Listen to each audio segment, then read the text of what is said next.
Welcome to the Gruber Morning Show. I'm Pete Gruber. I'm Mark Schaffner. Good morning and welcome to the podcast. We have a very special guest with us today. His name is David Andreyev, and he is working on a Tesla conversion project, also known as the Cyber Hooligan. Very active on Twitter, Instagram, Facebook, on YouTube as well. YouTube. Are you there, David? I'm here. Can you guys hear me? We can hear you now. Yes. Excellent. All right. So we are curious, what is your background, David? Are we going all the way back from the Stone Age? You can if you want, or make it brief. Yeah, it's up to you. I was from Ukraine myself. Oh, really? Came here, okay. In '87, and huge family on my mom's side, and moved to New York, and then ended up in Indiana, and short after that, we're here in California in Sacramento. Okay. And been here ever since. Excellent. So we had spoke last week, and you had mentioned that this is not building this Cyber Roadster is not your primary project, that you have a contracting business. Can you tell us a bit about that? And guys, if you can pop up a picture, there is a beautiful deck that David built that I want to show. It looks like cedar outside. But anyway, tell us about your contracting business. It took a long time to kind of figure out what exactly I need to do. Stick to one, right? They say. Right. And became a contractor. Before I became a contractor, I was a framer, and then became a contractor. Got my General B license. And I was like, yes, okay, you know what? I'm going to do everything. Right. Started doing everything. Started grabbing onto anything I could. And that turned out to be kind of like hell. Yeah. And it was not easy. It was not easy because for every trade you need, certain tools. Mm-hmm. And so kind of took a step back, and I was like, you know what? I like framing. Let's go back to framing. So I specifically stuck to decks, perfected that, and it's been pretty good. It's been really good. I built a lot of decks. I've been specifically building decks for about 8 years now, only decks. Really? Okay. Up in Sacramento area, California? Sacramento, yeah, greater Sacramento. Okay. Went as far as the Bay Area in San Francisco and up to Lake Tahoe. Mm-hmm. Okay. Seems like a good market up there for that sort of thing. It is. And since, 2020, it drove all the money into Sacramento. Mm-hmm. So that's a good thing. Yeah, absolutely. So we've got a few questions coming in here. Let's see if there's anything that we can address right away here. We've got YouTube coming in, and our Niles in Denmark is joining us, but he said he overslept, so he's just waking up right now. It might be that he's saying that we overslept because we started about 5 minutes late. Oh, that's true, Niles. Yes. We've got technical issues today. One of our social media guys is out, and I had no idea until just now how vital every team member on this team is. We've got the editor right now who controls all of the electronics over there, trying to do questions and pop images up. So we'll do our best here. But, David, this is about you. We really want to give you some time this morning. This Cyber Roadster project has enormous interest, we found. We started to promote this a few days ago, and people are really fascinated by what you're doing. Tell us what got you into this. Well, if you look back on my channel, it actually started from not this build, not the Cyber Roadster, the Cyber Prius. It was actually a Prius. Okay. I built, so basically I bought a Prius. It was crashed. It looked like somebody flew off the road, and there was no major structural damage. Just, everything was mushed up around the sides. Crumpled. So I was like, you know what? This is perfect for what I'm trying to do, because I'm going to take everything off anyway. Yeah. So I started off as Cyber Prius, and I'm like, this is going to look exactly like the Cyber truck.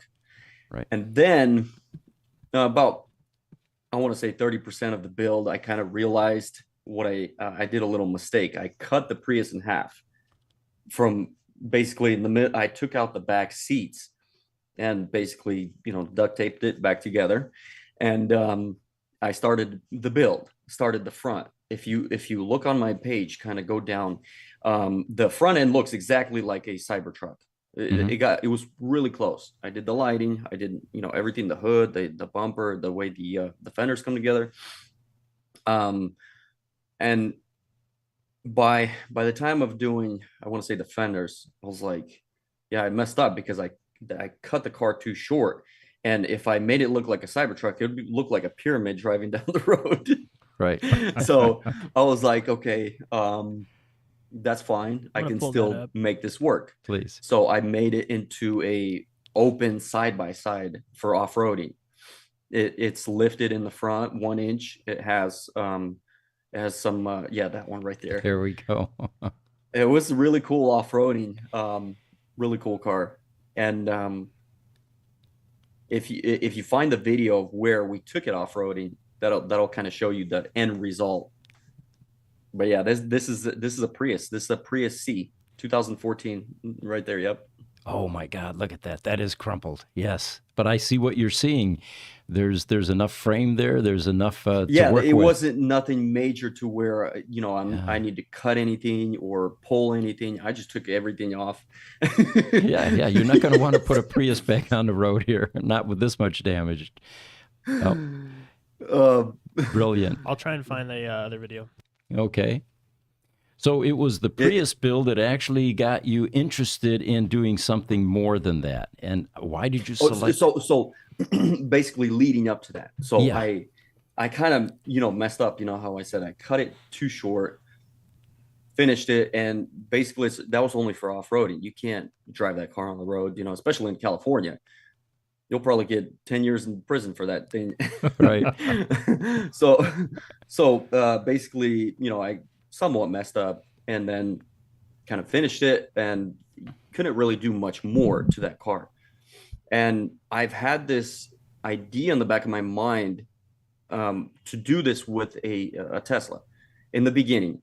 And it was just, I didn't want to dump that kind of money into this, just to tear it all up and, do this build. Right. But then as time progressed, that it grew more and more and more that I had to do it with a Tesla. And I couldn't stop. I couldn't give up until I actually got a Tesla and did it. So right. So what kind of Tesla did you get? Tell us about that. So it's a 2018. It was a long range Model 3, Tesla Model 3. Okay. And specifically 2018 is because the motors, when they made these Model 3s, the all-wheel drives, the performance and the long range have the same motors. It's specifically the rear motor. And if you know the right people, or I believe there's stuff you can buy online now where you can actually make it into a legit performance, obviously without the brakes, the red calipers. But everything else is performance. You got the track mode, you got, the really fast acceleration, and it's the, legit performance acceleration. I believe it's 3.2 for the 18 and then 3.1 for the 21s and up. So you're basically saying that Tesla is giving you the full capabilities, but they have it locked. And there are people that can actually unlock this capability and put it into a performance mode. It's like the Ghost module we were talking about on our last podcast, where they've got a kit. And kind of the small downside is it's specifically to the 2018. There are some 2019s, but that's very rare. They kind of started to trickle away as they got into the mid 2019s. And you can actually find out if you have it. You look through the driver's side rear wheel, and it's the part number that's stamped on the motor. You can see it through the rear wheel. Gotcha. I don't remember exactly. I believe the last numbers are 89, something like that. I gotta confirm it, but you can literally just walk out and look at it, and you'll find out if you can do this. Interesting. So, of course, it would affect. We're speculating that if you try to take this to a Tesla service center and it's been modified, they're going to have some heartache over that if they discover that you have modified something. But what you're building here, I don't think will ever go to a Tesla service center. Do you think? I was joking about this. I was like, what if I made it into a video? They'd probably be pissed off if I tried this. Just make an appointment and pull up, maybe for like I don't know, a windshield repair or something small. And they Something would that they scratch don't their need heads to. and go, "Is it the new Roadster? Is it a Cybertruck?" I wouldn't quite be sure, right? Yeah. Very cool. All right, so so we've established you don't do this full time. My next question is, where do you find the time to do this? That's a lot of people ask me that a lot. To be honest, I sleep very little. Constantly, I mean, I have no time to just sit down and do nothing. Right? Haven't had that time in a long time, actually. I have 3 kids, I'm married. Hmm. Um, I still got to pay the bills, right? So, the Cyber Roadster is not something that's, paying anything at the moment. Hmm. Um, so yeah, I do the construction and I do this build when I can. And on specifically Instagram, a lot of people say, "What's taking so long?" Hmm. But it's like you got to remember that I'm by myself. I'm doing this by myself. I edit everything by myself, even though obviously my videos are not the best, um, because it's mostly just a tripod and me talking. Um, and I just want to say to those people, try it. And this is not a gigafactory with thousands of employees. This is me working part time on this project. Yeah. Yeah, yeah. So, what do you find is the hardest part about this? By the way, can we throw some pictures of this thing? We've got Well, real few. quick, Yeah. before we move on, I was gonna pull up that video. I found the off-road video.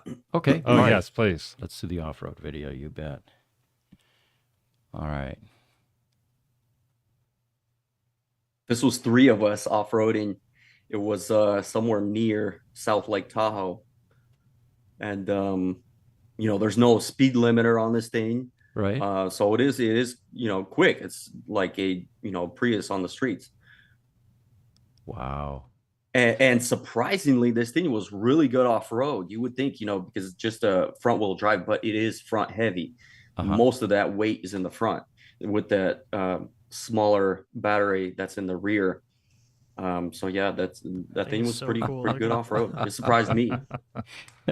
So this might inspire an off-road version of the Cybertruck if Tesla is watching. This looks like too much fun. I mean, obviously with a Cybertruck, you can go to Home Depot and get some lumber or something like that, but it seems like off-roading would be just as much fun, if not more. Ben, which now Yeah, you it say you was wanted pretty cool images? actually. Yeah, we've got a few images here. Probably the starting with the Cyber Roadster 1. And my question to you is what kind of material are you using? Is this aluminum? No, this is AKDQ steel, aluminum killed steel. It's 19 gauge. It's specifically for automotive paneling. Ah. And it's it can rust, Mhm. but it's specifically for this, and it prevents it from rusting like you would if it was just raw sheets of steel. Right. This I actually did this yesterday. That last picture, that was yesterday. Okay. I was in the shop for probably, I want to say, 9 hours, and maybe 8 of those hours I was just grinding. Right, right. Now we see that you use a lot of blue tape, and you will Yeah. actually outline the body panels. Tell us what the strategy there is. Are you making templates or what's going on there? So the reason for the blue tape is, and a lot of people had something to say about this as well. Why don't you do like a 3D model or some kind of drawing or something on the computer? And we all know, like, for example, if we see a concept car on pictures, and then you see it in person, it makes you feel completely different because it's the size of the car, the height of the car. Um, yeah, I had some drawings that I did. I thought I knew where I was going at first with the quarter panel, and then so the only way you will know exactly if this works for the car you need to see it in person, like to give it its own skin. So that was the reason for the blue tape. You know, put some blue tape, do this, do that, you know, like kind of change some of the frame, put on the blue tape, and it completely changes the car. So blue tape was, I used, I believe, close to 50 rolls of tape. Oh, and that stuff is not cheap anymore, man. No. Yeah, it's not like It's, masking tape. It used to be 97 cents a roll or something like that.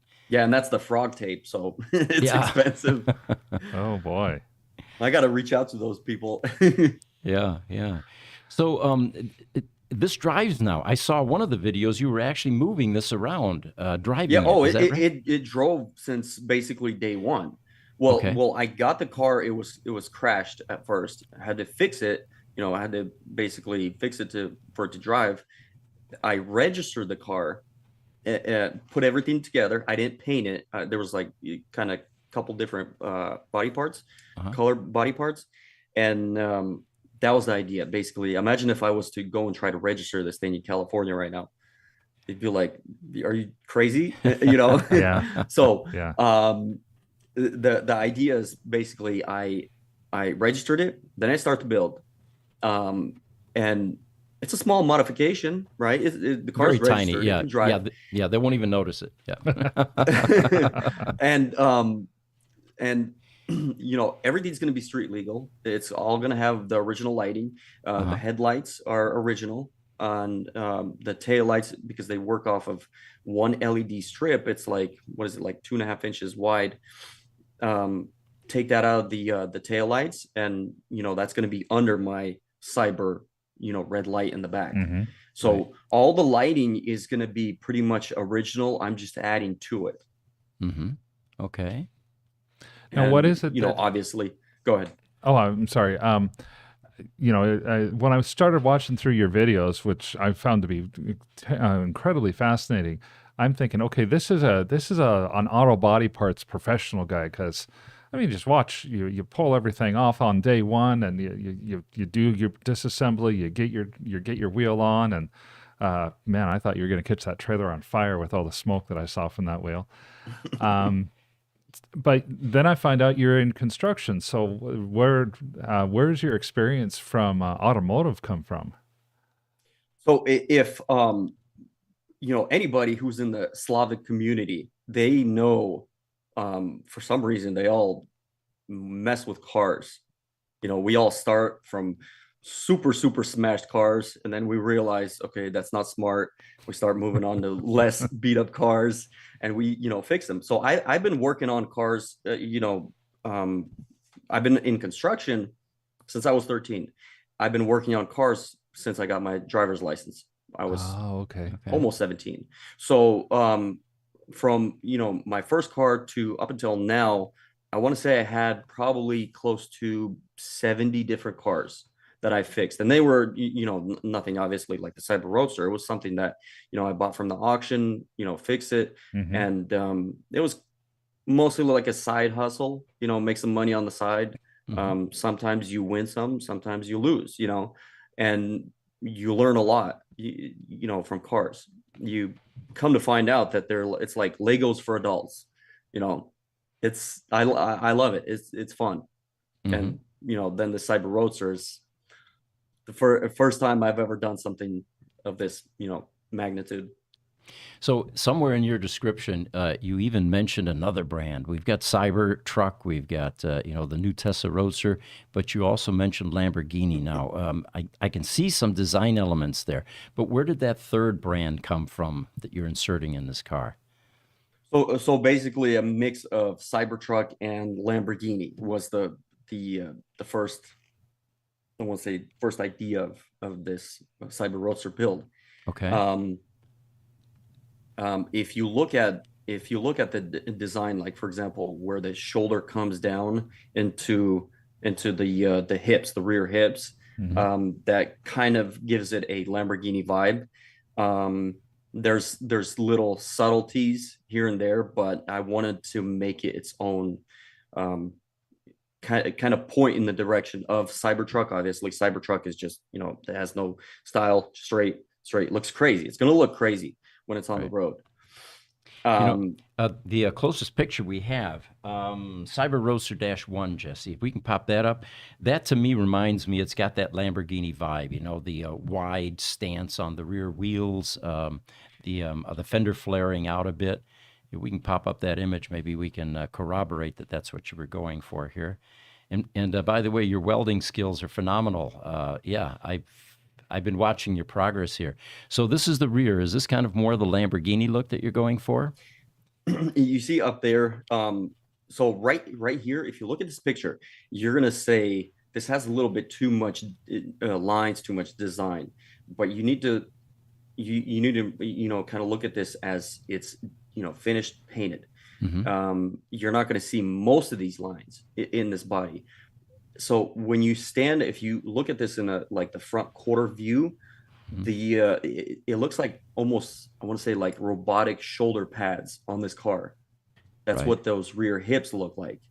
And when I first did that, I was like, you know what, that's going to look freaking cool, you know. And then the way the roof pillar kind of goes into that, I want to say, shoulder pad. It's kind of hard to see this, in pictures what it really is. You need to see this in person. Once this is done, it's insane. This car is, I want to say, almost 6 inches wider than the Lamborghini Huracan, and the roof line is actually lower. Really? Okay.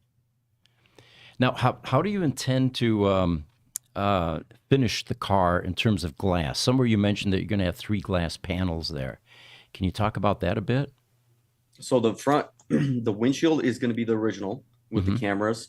The top glass is original. It's the one that when it gets wet, it becomes red. It becomes like a hot orange color. You know what Tesla does. That's going to be for the roof. And the rear, there's 2 pieces that's going to go on the rear.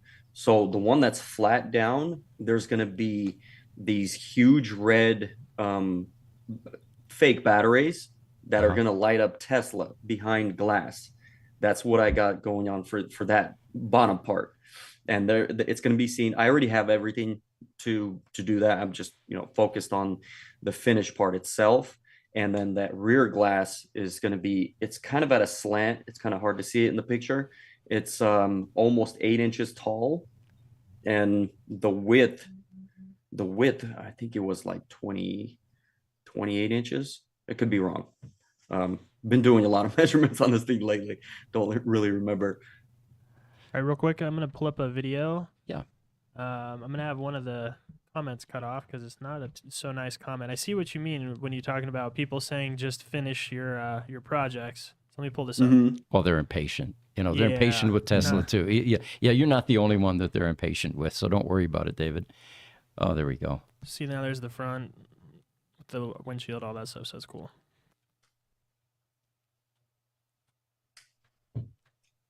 You've got quite a project on your hands there, David. You can tell. There's a lot of fabrication there.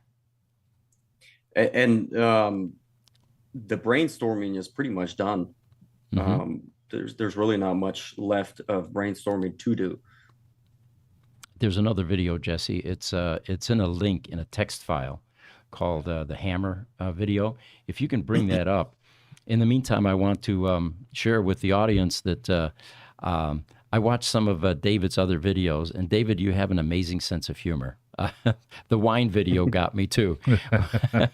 That's something that I did years ago, and it's just, I found it on my phone and I was like, hey, I'm going to post this.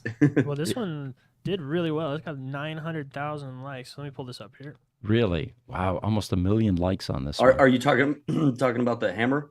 I think so. Yeah. Yep. So, yeah, there we go.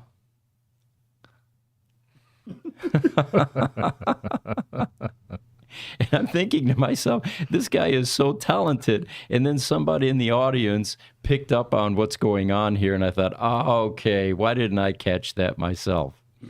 So should we give away the secret here, David, or you want to do that? Yeah, it takes years of talent. Refining, yeah. Practice. Yeah, it's crazy. This video actually got the most views out of any video that I have right now on Instagram. It has almost 59 million views Amazing. on this video. It's been shared. There's there's some numbers. 933,000. 3.1 million times it was shared. Really? Okay. All right. So people tend to like this kind of stuff. I don't know. Maybe I should do this more often. That's true. You could probably turn this in. We have other YouTube influencers that we've contacted, we're affiliated with, that are in our space, and some of them end up going full time doing this. You can monetize to that level at some point in time. Oh yeah, for sure. I mean, if you're getting paid for this, and if it can pay the bills, yeah, who the hell wouldn't, right? Sure. Now you had mentioned that I guess Instagram is not treating you as well as some of the other platforms could. Is there any monetization? No. I don't want to. I definitely don't want to. Kind of. I want to say badmouth Instagram, but I did notice some things. For example, once I started the Cyber Roadster build, I went from 3,500 followers to about 200,000 in I think it was like 2 weeks. Really? It was insane. Yeah, it was just blew up. And it was a constant, steady rise. And then the weird thing is, I don't know if we should even, talk about this, but you remember the Elon Musk Twitter files? Yeah. Once that started to hit the show, started to hit everywhere, all my videos hashtag Elon Musk. Right when that happened, I noticed it pretty much just froze. The unfollower, how do you call it? Interaction, it disappeared. Amazing. So why is that, right? And kind of sucks for me. There is an element of mystery in all of this, and we find the same thing. We were cruising along on YouTube, getting a decent amount of subscriber builds every week, and we did a video, and we had a copyright claim, and it wasn't even our fault, it turns out, and it was cleared fairly quickly and all that. But then we spent 6 months into doldrums. Do you remember that?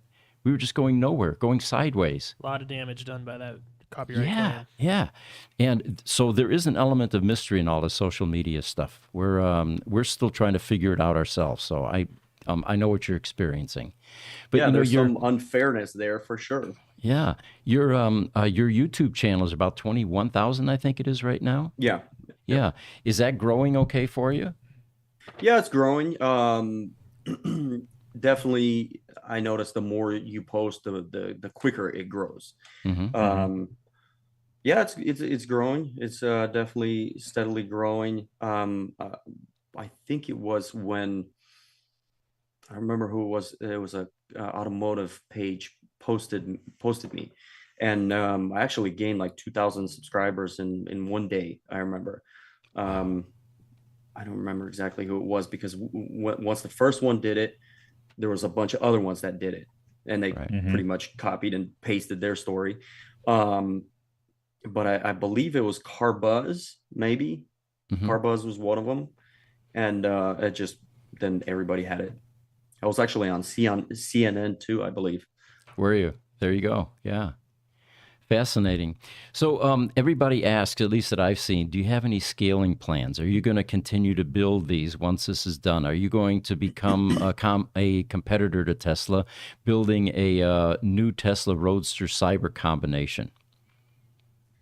I'll say this. If it all comes down to, not going to beat around the bush. It all comes down to money, right? If I got the money, if I can monetize on this, I'm going to do this till I die. There you go. I have endless, ideas. Right. And it is, it comes down to money. It really does. And I do have one more build after this, which will eclipse what I'm doing here. And it's going to be with the Tesla as well. So for those of you that are angel investors out there in our audience that find that this young man has a great idea, this might be something that you might want to invest in. You know, this isn't the first time this has happened, David. There was in the last century, there were some builders in the old muscle car space that would take, you know, particular body styles and just take them over the top. And they did quite well, and they got investment money, and they started to make cars like this. It'd be interesting to see if you were able to compete with Tesla on something like this. This car right here, if I wanted to reproduce this, Yeah. basically it would from this point on be 3D printed. I can get it scanned and 3D printed. Mhm. And let's say if I was to get these, I want to say it would be the quarter and the top, probably 3-4 pieces. I can replicate this in a matter of 2.5 months. That's by myself if I had those pieces. Now, if I had people with me, that'd obviously go a lot faster. Right. Yeah. Or you do what Tesla does, which is go to Italy and find a giga press and start stamping out stuff like this. It would definitely be beneficial to do this with fiberglass or carbon fiber. And that's another thing. There's a lot of people point out that I'm using metal. Mhm.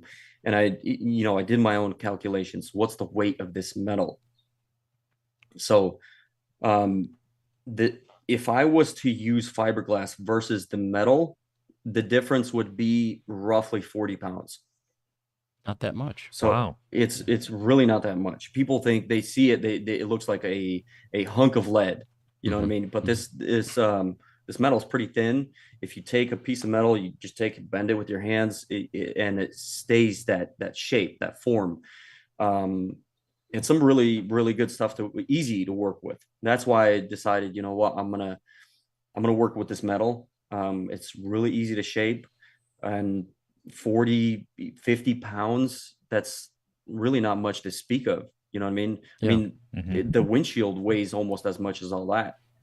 Is that right? So You know, another question I have for you. I saw on some of your earlier videos you had put a ludicrous Model S bumper on the back, but it looks like that bumper has disappeared now in later iterations. What happened there? So, putting that bumper on the it was from the new Model S. The new Model S, they have a slightly different. There's some changes to it. The diffuser's slightly different, Mhm. and I had a Model S last year, the new one, and I absolutely love the way that car looks. That's one of the best, in my opinion. That's one of the best, sleekest cars on the road. It kind of reminds me of the Aston Martin in some ways. Uh, every time I see it on the road, I love it. I love everything about it. The rear end. So I was like, okay, the front end is from the same car. If you guys don't know this, Mhm. on this Cyber Roadster, it's from the 2021 Model S. So I was like, okay, let's do the back with the same bumper. I got it. Started to mess with it, put it on different angles, and that thing looks like a absolute, almost like a truck. How long that bumper is, you don't realize how long that bumper looks. The rear end on the Model S is super long. Sorry. And I was probably within a few seconds of starting to cut that bumper up, to make it fit to the body. And I was like, you know what, I don't think it's going to work. I really don't think it's going to work because it looks too subtle for this car. It looks, it's going to close off a lot. And then another major thing that jumped at me when I was working on the rear bumper is the way it had my body. And then when I would put the bumper on, I hide the major feature of the car, which I absolutely love. I don't know why people said this. If you look up rear bumper delete, people take off bumpers to make turbos fit. And people say, well, you don't have turbos. It's about the rear wheels coming out, when you're driving behind the car. And so I was like, okay, I need to try and make that work. How can I do that? And what you do, basically, what I have been doing literally I drive as I'm driving around, and I did this for other parts, lighting in the back as well. As you're driving down the street, you start to look at cars completely differently. When you do this, you look at cars completely differently.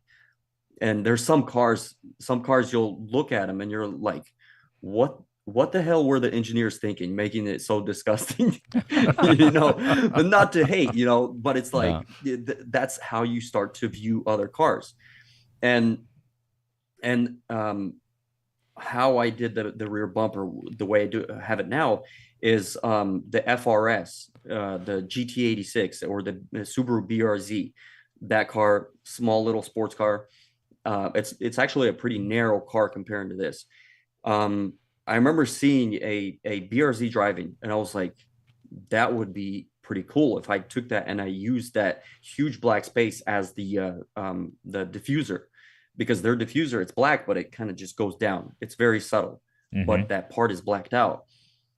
And I was like, okay, I'm gonna go buy one. Let's go buy one, see what I can do with it. You put it on the car, and it's pretty funny how narrow it is to this car. I had to actually open up, cut the bumper in half and open it 15 inches to make it fit to the wheels, a whole 15 inches. And so what I did was I outlined where the diffuser starts and where the bumper kind of goes up to where the trunk area is. And I took I don't remember what the tool was we use in school. It has a pin with a marker, and I just marked it all along the rear bumper, got that shape, that specific shape, cut that out, opened it up 15 inches. And at first glance, I was like, oh my God, that's it. I got to do that with the wheels exposed. So something you've never seen before, because the rear bumper, it goes kind of like under the wheel. And then you look above that, and the rear wheel is almost a whole wheel, probably like 85% of the rear wheel is exposed. You're going to see it from the rear. And as I put that rear, whatever was left at that rear bumper, I was like, that's it. That's what I'm going to do. It's I think you're on the right track there, David. Yeah, as you can expose those rear wheels, especially if they're wide, that has, again, that Lamborghini or that supercar vibe, versus a sedan where you can't see your rear wheels from behind. Yeah. Now, I haven't seen, having not seen all the videos yet, where have you decided to put the charge port? It's going to be right behind the license plate, which has its shortcomings in terms of supercharging. This car will supercharge. Let's see, when Tesla finds out about this car, sees this car, are they going to attempt to, or are they going to allow the supercharging? Right. I didn't mess with any of the wiring. I didn't mess with that. That was number one thing. I could have, obviously, but I was like, you know what, not on this. There's nothing wrong with this electrical. I'm not going to mess with it. And the weird thing is how rigid these wires are, for the charge port. They're really thick, super thick.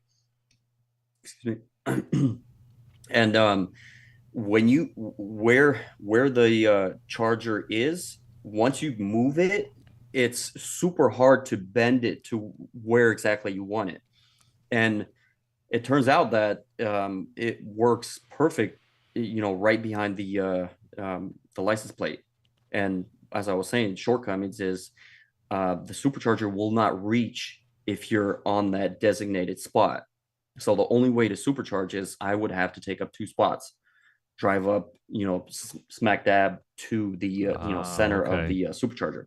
So that's the downside. But this car will supercharge. The way I have it set up right now, I can actually go to the supercharger right now. And I was actually going to do a video like that with the car completely pulled apart. And some people told me, and I kind of thought about it. not to do it, because imagine if Tesla was to see the car completely disassembled and come up to the supercharger and plug it in. Safety They'd issues. go nuts. Yes. Yeah, they Yeah, would. That's yeah. true. And it'll probably go viral. So yeah, you're right. That was probably a good Yeah, choice. yeah, and that was the main reason, make it go viral. But is Right. this a good way? So I was like, I decided against it. I'll supercharge it once the car looks nice and complete. A complete car. Yeah, there you go. Painted and Yeah. everything. That reminds me of a funny story. When you said that you're going to have the charge port behind the license plate. 30 plus years ago, I bought one of my favorite cars, a 69 Plymouth Roadrunner. And I was driving it home. I had just purchased it, and I realized, man, there's not enough gas in here to get home.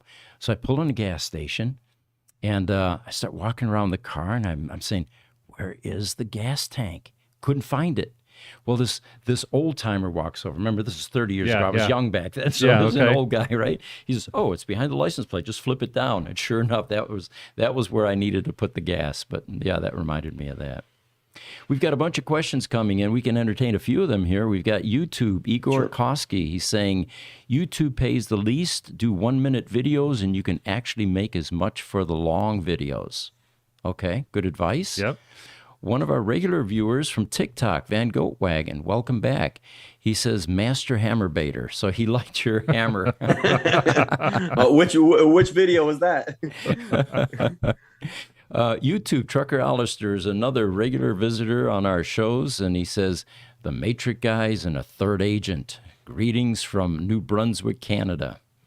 Welcome, Trucker. Do you want to read some? Sure. On YouTube, Davil says, what a great show. And then Van Goatwagen, one of our regular contributors as well, says, the Myers Manx 2.0, haha, tape twice, cut once. All right.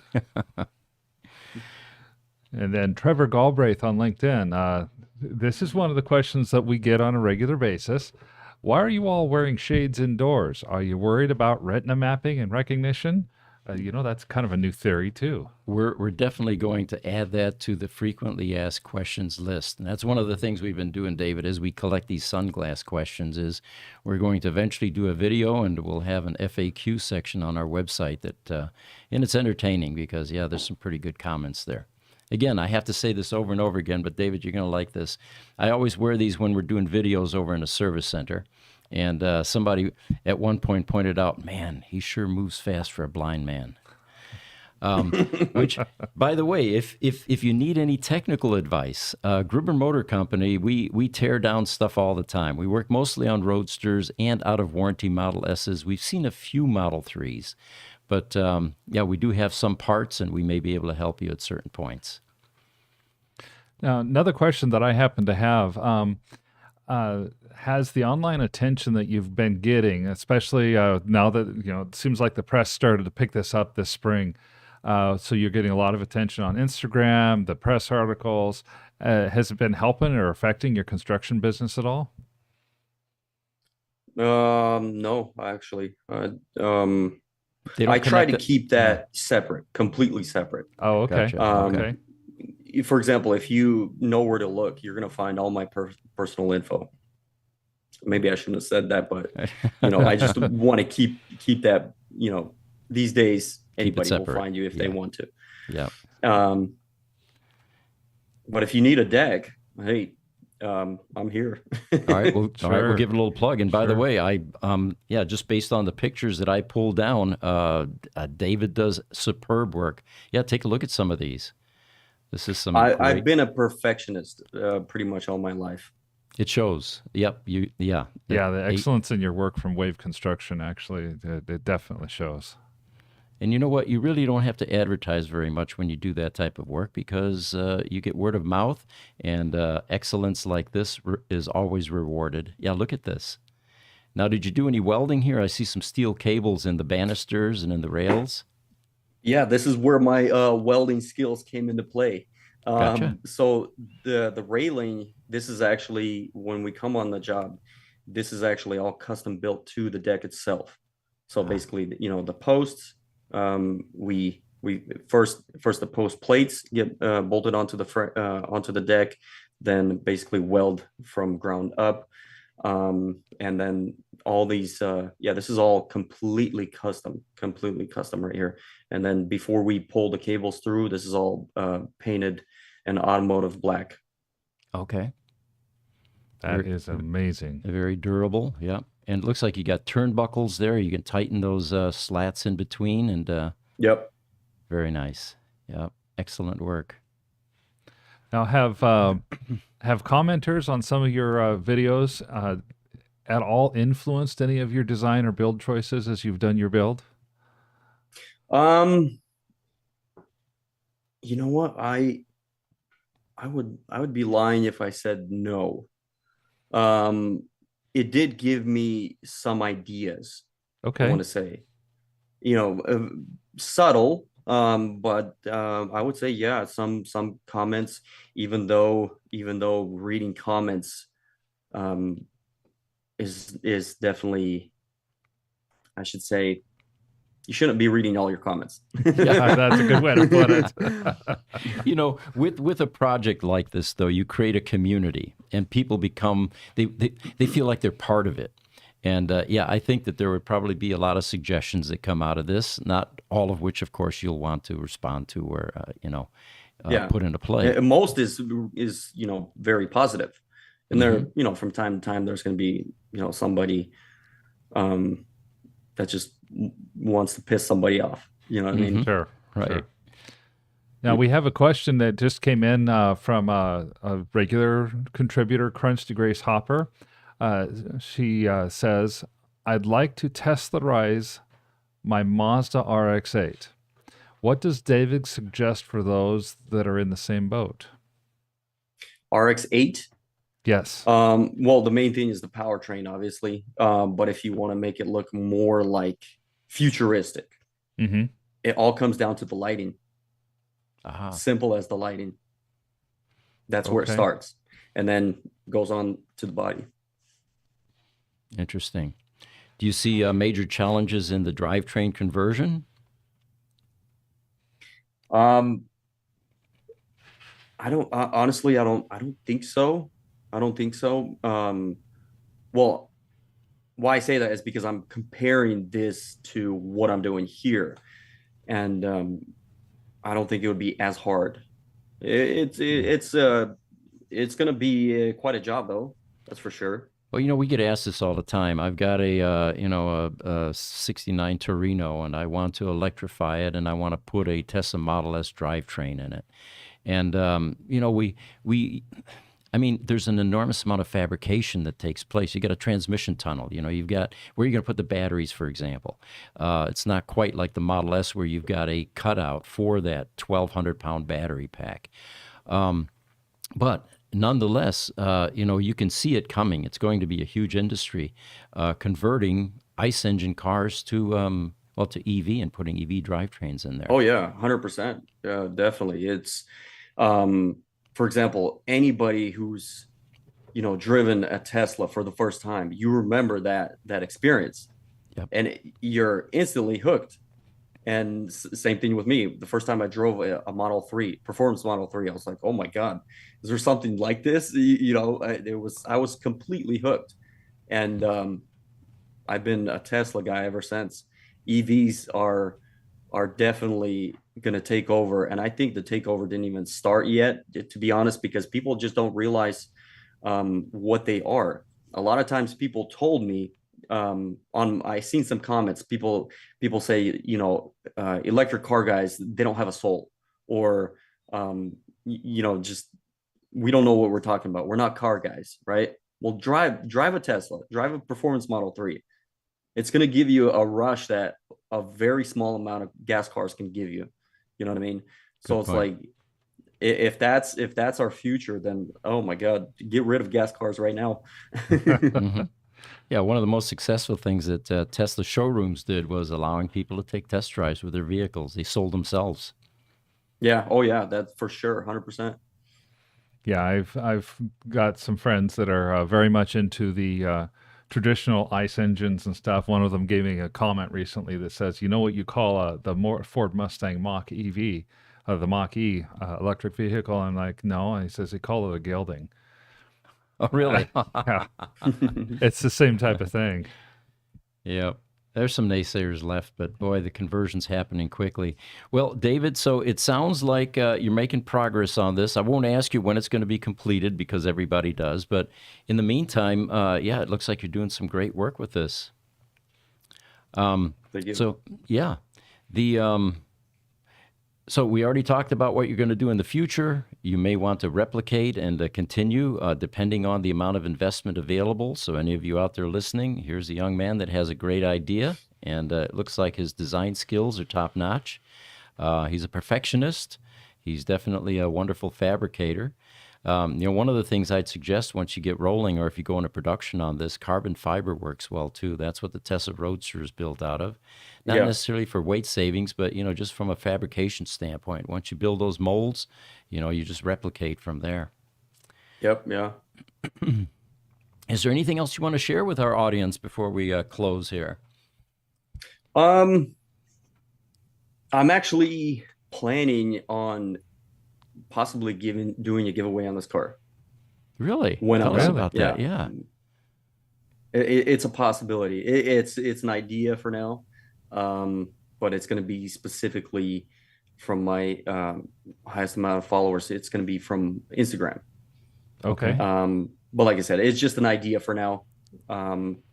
If I can make this car fund my next one, then I'm going to do it. Well, there we have it. So there's a plug. Yes, those of you that are watching, there's a potential for a giveaway on this car once it's done, and it looks like it's off to a really cool start. Yeah, it's definitely, and it's obviously going to be street legal. Everything's going to, I'm even going to, I'm attempting to make the autopilot work because this car does have FSD. Somebody paid for it before I bought it, and when I turned it on, I was like, oh crap, this has FSD, so I have to make that work. Right. We'll see how that goes, but I think I'm headed in the right direction. Wonderful. All right. Well, we'd like to invite everyone to join us again tomorrow. Tomorrow is our Tesla Roadster podcast, and it's not limited to just Tesla Roadsters, but we cover a lot of topics that are related to that. And then Thursday at 10 a.m. again is the general EV broadcast like this. We are planning other guests like David, interesting guests that have something to offer and something to communicate. And we really appreciate you joining us, David. Thank you for taking the time. Thank you so much, David. And for those of you watching, thank you. We'll see you tomorrow if you choose to watch us on the Tesla Roadster podcast. Have a good afternoon. Thank you.